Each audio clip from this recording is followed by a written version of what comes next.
Hey, what's up everybody? Brian Ryder here. Today we're going to talk about something that I love, cars. Specifically, and how to drive stick shift.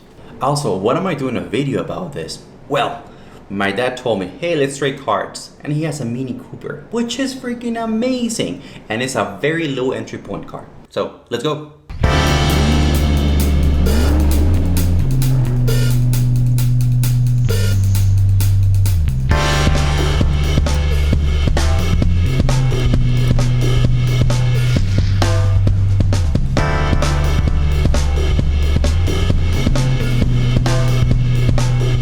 I know that driving a stick shift might be a little bit intimidating for some, but it's one of the most fun things you can do with your car.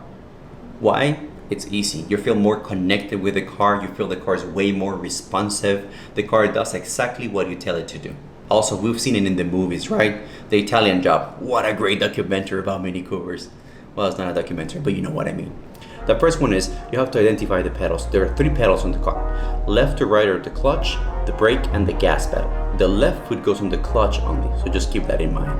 The second thing you need to know is know your gears and where your gears are at. There's an old saying in cars that all the cars are different, but they're kind of the same.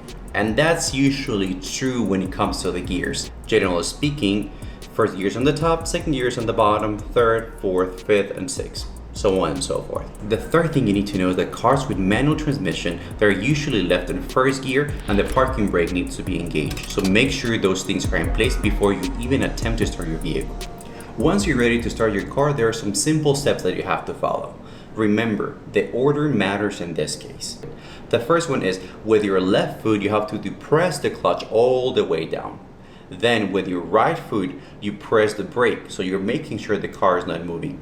Then you release the handbrake from the vehicle, and then you're ready to turn the ignition on. So either you have an old school one that you have to turn the key on, or you just press the button and the car comes on. Now let's go to the fun part, shifting into first gear, getting the car to move from the standing still position. What you have to do is find that balance between releasing the clutch slowly and giving a little bit of gas to the car. That is called the friction zone. It takes practice.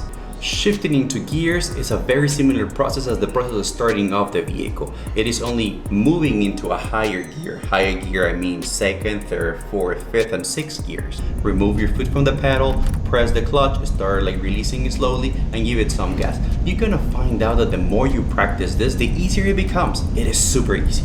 What you're gonna feel different this time is because you're already moving, you will not feel that you're stalling with the vehicle. The more speed you have, the easier it is to make it happen. The more you practice these steps, the more you're gonna feel in tune with your vehicle. So hey, go on, keep doing it. It is fun. If you like this type of content, just let me know. It will be awesome to keep talking to you guys. And click subscribe, smash that button, and see you on the next one. Peace.